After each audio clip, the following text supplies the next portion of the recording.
says that American tap water can contain up to 60,000 chemicals. Well, we all know that, but over 60 million Americans have been exposed to hazardous chemicals in the water since 2004. A chemical suspected of causing cancer is apparently still contaminating tap water across this country.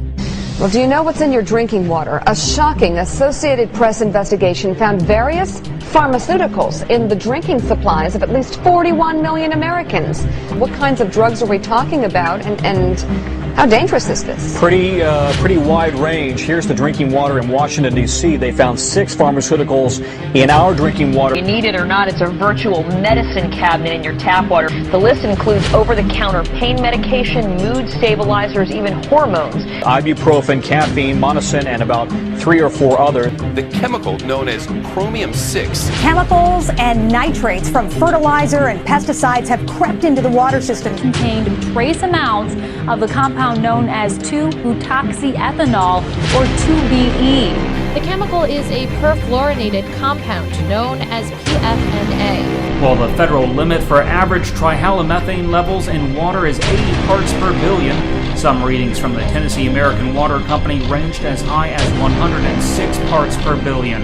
Philadelphia, they had 56 pharmaceuticals or byproducts. They range everything from epilepsy medication to mental health medicine. Well, hear me, is that the federal government does not test specifically for pharmaceuticals in the water. In fact, there is no way to scrub water that is in a treatment plant for pharmaceuticals.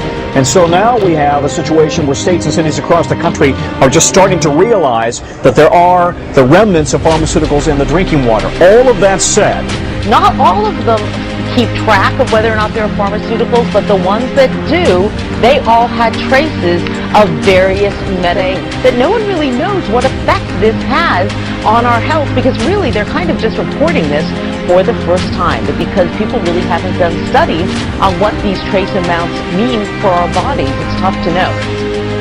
What are the health problems associated with these nitrates, and what's the state doing about it? Well, nitrates are linked to cancer and kidney disease. They can also cause fatality in infants, something called blue baby syndrome.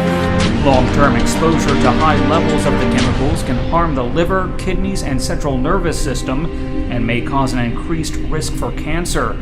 Prolonged or repeated exposure to the chemical has been found to cause damage to the liver, kidneys, and much more.